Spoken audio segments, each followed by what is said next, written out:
channel. So today we are on day 3 of Rick Warren's book, Purpose Driven Life. In this day 3, we will be discussing 2 parts. The first one is actually answering or figuring out the question, what drives your life? What drives my life? Based on Ecclesiastes chapter 4, verse 4, I hope I said it right. I even wrote it here in my mini notebook. It says like, I observed that the basic motive for success is the driving force of envy and jealousy. If you come to think of it, it kind of makes sense, and we will be able to realize that as we go and discuss the 5 most common forces that drives our life. They say that everyone's life is driven by something.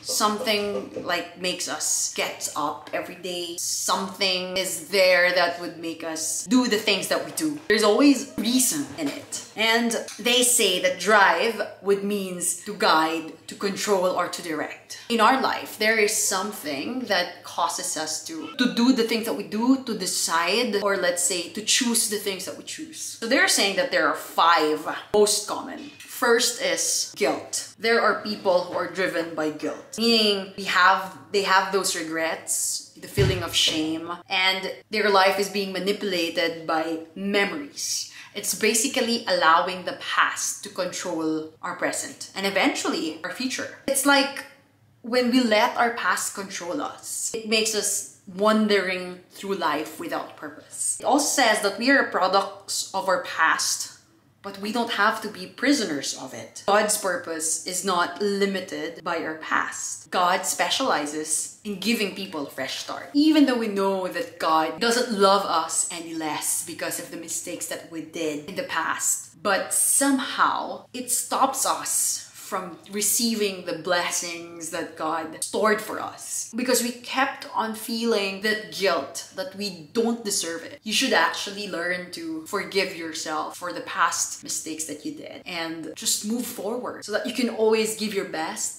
and compensate at least for the things that you've done. Second is resentment and anger. This is one of the things that has become my driving force ever since I was a kid. Since I was a product of a broken family, it became the very reason why I do the things that I do. Or, it somehow felt like it became the inspiration. I couldn't say if it's an inspiration, but that the anger that I have with my dad, with everything that was going on when I was a kid, it pushed me to make life choices. It pushed me to just stay more at school, to study harder, to do those things. But at first people might think that it was really helpful, like something nice, like I turned something bad into good, but actually no, because I held on to that. I held on to the bad feeling, to that hurt feeling, to that anger. So it says here that when we hold on to the hurts that we have felt and never get over them, we will never move forward in life. So there are 2 reasons why it's becoming negative. Because people who has resentment and anger,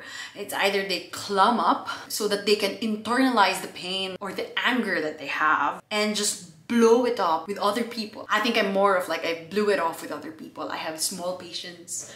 I couldn't stand it when people doesn't understand what I was trying to say. So I think it somehow contributed to that kind of characteristic that I had, which is not really good. You can ask my mom for it and she will just agree. Even up to now, I still have small patience, but I'm still trying to work it out. And they said that resentment and anger, it actually hurts us more than the person that we resent. So those who have hurt us in the past cannot continue to hurt us unless we hold on to the pain through resentment. That is actually true because for 23 years of my life, I've hated my dad. Whenever I see him, I just get angry and I always remember the things that had happened since I was a kid. And for some reason, it's holding me back. Not until I was able to accept the fact that whatever experience I had, I should just learn from it and how to manage and handle it. I just focus on the things the goodness that it brought me. So it gave me, always try to be the best version of yourself, never go astray, always pray to God, all those positive things. I just focus on that. I learned from the mistakes of family, of my dad, of me when I was there, and I just decided to let it go. So the moment I decided to let it go, I just decided to go to my dad, call him and tell him that I'm really grateful for everything that he has done, for bringing me into this world, and that I love him for it. And everything since then became easy. Like, I don't remember anymore what had happened. So, and ever since that it happened, that reconciliation with my dad, people who have hurt me in smallest of things, sometimes they will just, there's this one thing where when one friend of mine came and then he said, you know, I was a bit of hesitant to talk to you because of the things that had happened in the past. And I even asked him, like, what had happened before? I couldn't remember. And he just laughed it off, saying that, oh, I'm not gonna reenact that because I know you would really hate me for it. It's just life becomes easy and you just tend to focus more on how to make yourself better. Third one is people who are driven by fear. So mostly fear comes from a traumatic experience or unrealistic expectations. So we often miss great opportunities because we are afraid to venture out. And people tries to play safe, avoiding risk, and try to maintain status quo. So we imprisoned ourselves, and it will keep us from becoming what God's intended us to be. We can actually just move against it by having the weapons of faith and love, faith with God, and the love of the people who really cares about us. Example for this is when I decided to actually leave everything back home and go for my MBA. Use all the savings that I've got and then just heck and go with it. My mom and I were kind of afraid, but it's more of my mom. She was thinking that what if it was a scam, human trafficking or anything, you know, when I enrolled for that GMBA program. And using all the savings that I've got for the past 3 years since I've worked is just hell of a risk. But, you know, it's always in my head, like, what's the worst thing that can happen? I will just end up broke. So it's not the end of the world. So I just like decided to go for it. And no matter how difficult it was, I even tell that I will be resigning in my current company. But I think God is really guiding me on that time because the company offered me to go on a sabbatical leave. So if ever it doesn't work out, I can always come back and do my job, which is really great, by the way. And after that, when I came back, I never thought that, you know, I wasn't able to find a job in countries that I like to, like Singapore and Australia. But then eventually I received an offer from UAE, a country which I've never expected that I'll be working. I didn't even send resumes or anything like that.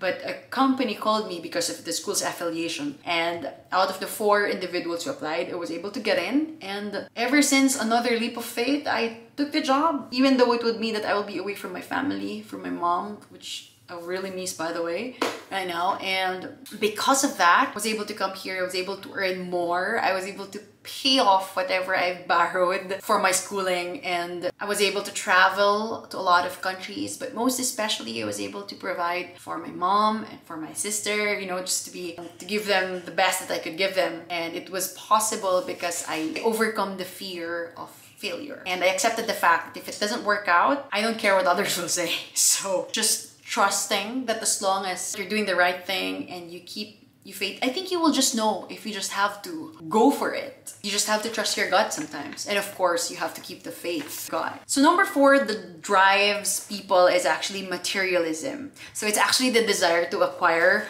more becomes the whole goal of one's life. So people think that having more will make them more happy, will make them secure, will make them more important. But actually, your value as a person is not determined by your valuables, by what you have. Self-worth is not equated to net worth. And besides, God also said that the most valuable things in life are not things. Those are like the intangible ones. Most likely, you can say your family, your loved ones, the time, one of the important resources that you will have. You can use more time to make more money, but you cannot buy time. I mean, you cannot pay your money off to have more time. So you really have to think of the things that you're focusing on in your life. They were saying that having more wealth would make you more secure, but actually wealth can be lost instantly and can be taken away from you. What they're saying is that the real security comes from your relationship with God. And that alone can never be taken away from you because it's intangible and it's up to you who will build it, of how strong your faith will be to God. And if you have that good relationship with God, no matter how life can be difficult, you can always make it through with a heart that is contented and happy. And the 5th one is actually people are being driven by the need for approval. Need for approval would mean expectations of your parents, of your spouse, boyfriend and girlfriends, friends, and anybody around you. People who are driven by this need for approval is actually having to be worried about what others will say, what others will think. And they were saying that those who follow the crowd or who follows everybody usually gets lost in it. And being controlled by the opinions of anybody is actually a guaranteed way of missing out God's purpose for our life. As what Jesus told us, that no one can serve two masters. And no matter what is our driving force in life, guilt, resentment or anger, from the fear, from materialism, or for the need of approval, or anything that you can think of, those will always make us end up on a dead end. And that would mean missing out God's purpose for our life, would entail unused potential, unnecessary stress, and the important of all is actually unfulfilled life. And we don't want that. Because we only have one life to live, we should actually enjoy, in a sense, that fulfilling God's purpose in our life. So for everyone, you should ask yourself, what drives my life? Is it actually guilt? Is it fear? Is it anger? Is it things or a hunger for success? Is it materialism, need for approval, or anything else? Then I think we should actually assess and start, building that relationship, that real security with God, in order for us to be directed the path of our purpose in this earth, for us to find the answer for what on earth am I here for. And I hope we can find together our purpose. God bless everybody, and hopefully you had a great weekend since it's the weekend. Thank you.